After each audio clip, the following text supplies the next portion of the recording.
I didn't say a single word when they handed me that eviction notice. I just slid the 1923 water rights deed across the table and watched as 35 big, fancy houses suddenly became real lakefront property. The Willowbrook Estates HOA thought they could take my grandfather's farm while I was serving overseas in Afghanistan. These arrogant officials built their ideal suburban neighborhood on land they stole, full of women in tennis clothes, driving around in golf carts acting like guards. What they didn't realize is that I'm an Army Corps of Engineers soldier, and that small earth dam on my land had been sitting there for 45 years, waiting for someone foolish enough to build right below it. Their boldness was amazing to see, until the spillway gates opened and their expensive neighborhood got its first real experience with natural flooding.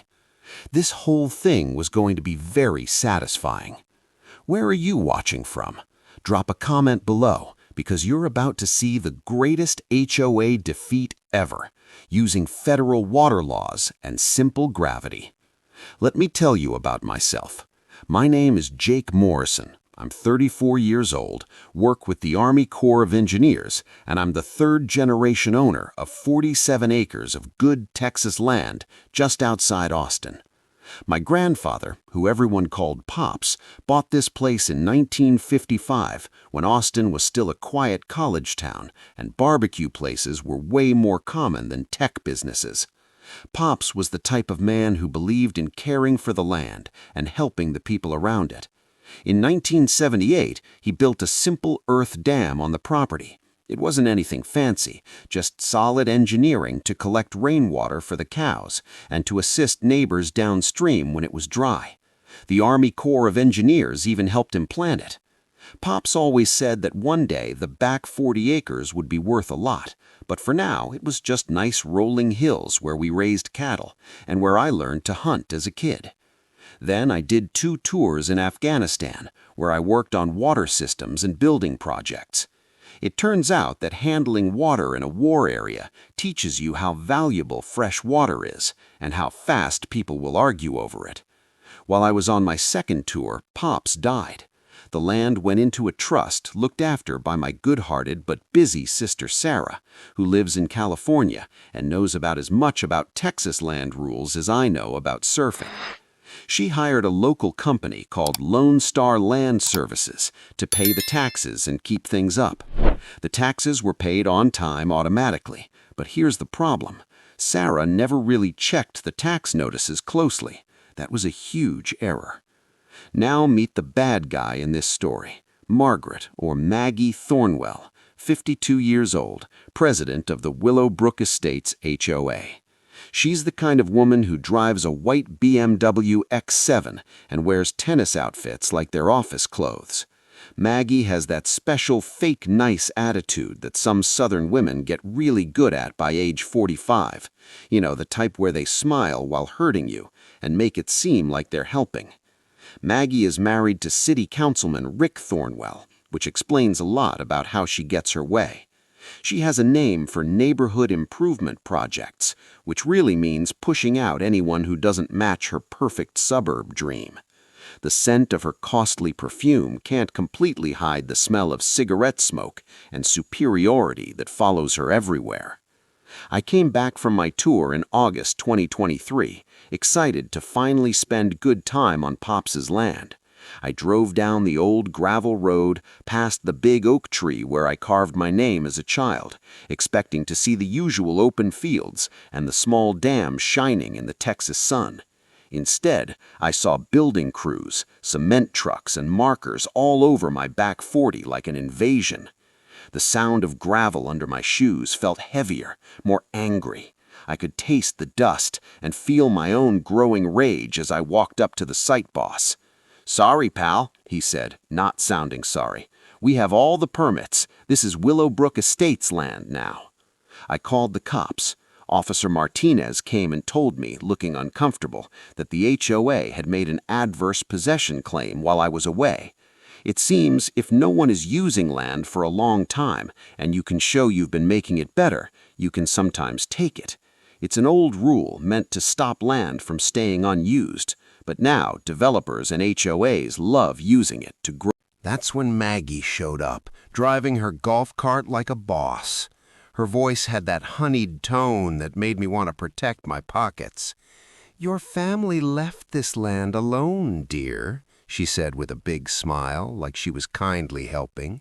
"We're just making it useful for everyone." But what really made me mad was finding out her workers had changed the path of the little creek that fills Pop's dam. The water level was going down daily, and with it went 45 years of smart water care that had helped neighbors through dry times and wet ones. As I stood watching the water drop, Maggie's last words rang in my head. "You should have stayed home more, soldier." That's when I knew this wasn't only about land, it was a fight. I hired the first lawyer I found. Bad choice. He wanted $85,000 just to fight the zoning switch. Turns out, while I was protecting the country, Maggie's husband, Rick, had rushed an emergency zoning change. Our farmland became residential building zone, quick as you can say unfair advantage. But this is where my Army training helped. While the costly lawyer moved slow and charged a lot, I was searching county files, like looking for hidden dangers. And like overseas, the key was in the small things. I found Pop's original 1978 dam papers, and they were perfect. Pops didn't build it alone. He worked with the Army Corps for flood help and water area management. That gave federal control. Here's a useful fact. Any dam made with federal help has federal rules that local HOAs can't ignore, full stop. I felt the rush of excitement as I saw what this meant. This wasn't just a land argument anymore, it was federal. But it gets even better. While copying papers at the courthouse, I found a 1923 water rights paper hidden in old files. My great-grandfather had bought the main water rights to all of Willow Creek. These rights were older than the city, older than the county water system, older than all those big houses on my land. They weren't just taking my land, they were taking my water. Meanwhile, Maggie was acting like the hurt one. She set up a quick HOA meeting about the dangerous dam, and even had a news team there that she must have called. I saw her on TV that night, standing on her neat lawn, talking about kids' safety. "We're worried about our children's safety," she said, touching her eyes with a tissue like crying. "That dam seems like it could break, and families live right below it." Local news likes drama, but not always deep checks. If they looked, they'd see my dam passed its latest safety test fine. But Maggie kept going. She put a post on the Nextdoor app, that online place where HOA leaders show their small power. Her post talked about angry land fights and unstable people nearby. She didn't say my name, but in a small area, everyone knew. The smell of truck exhaust and tree pollen was thick in the August air as I stood on my porch evenings, seeing their crews work extra hours. They hurried to finish houses before I could stop them legally. Each night I saw new foundations poured. Each night the dam water dropped more. That's when I phoned my old Army friend Tony Riggs, who now works in EPA enforcement. A short talk with Tony taught me more about environmental rules than hours with the lawyer. "Jake," said Tony, "if they're changing a natural stream without federal okay, that's against the Clean Water Act. And with your dam federal—" He didn't finish. I got it. I began recording everything. Hidden cameras around the land edges, dated photos of water changes, flow checks at 3 spots on the creek. My sister Sarah called from California, asking me to take the money and leave. But this wasn't about cash now. It was the sound of building boots on my gravel that shouldn't be there. It was Maggie's shoes clicking in court halls for meetings that shouldn't happen. It was the bad taste of cheap coffee in the courthouse while finding how bad the unfairness went. But mostly, it was about the dam. Pops built it to help during dry seasons. For 45 years, it gave life to downstream neighbors. Maggie's people were making it a pretty pond for rich homes. Here's something about Texas water rights. They're older than oil or mineral rights and much harder to take. but you need to know how to protect them.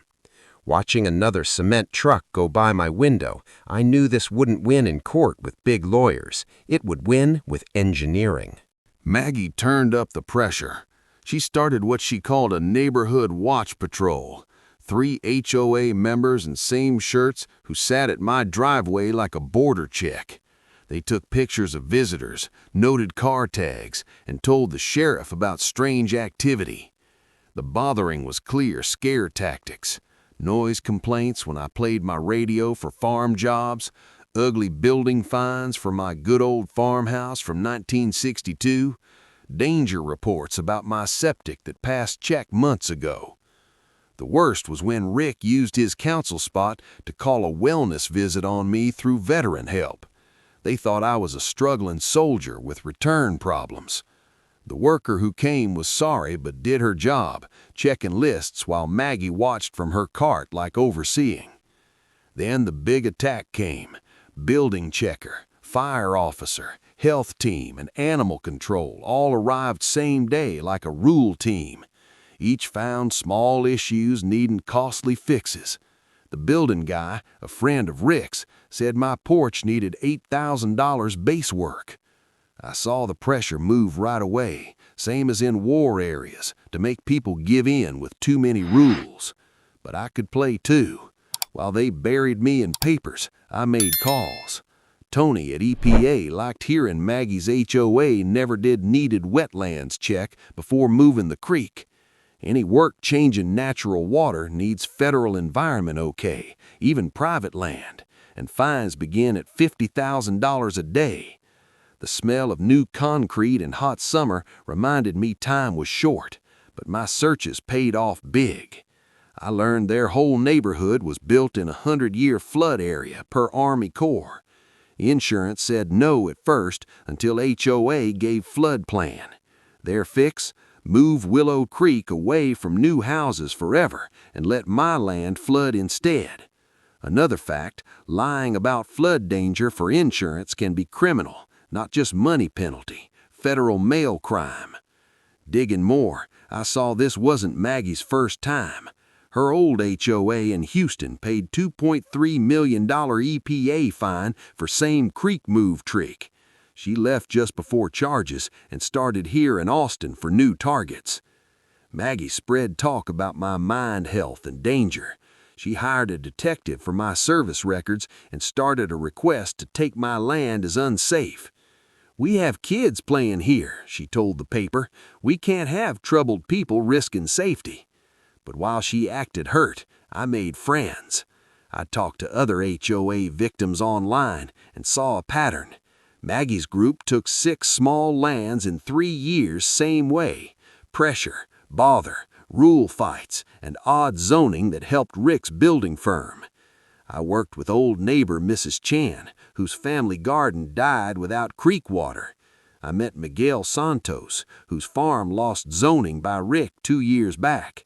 These were part of a planned land takeover years building. The shake from big machines in my house floor reminded me daily what I fought for. Mornings I saw cement trucks pass my window. Evenings I recorded water steal killing the dam slowly. But I prepared too. Put flow meters at dam exit and creek change spots. Figured stolen water at 1,200 gallons daily, worth $47,000 a year in farm rights. Feeling sand in my hands from creek tests told the truth better than words. This was theft and nature harm big time. Then came the official letter. City planned to take my land by force for safety. Hearing in 2 weeks. Maggie's paper words showed her plan. Sometimes protect the neighborhood from itself. But that night at my window seeing storm clouds,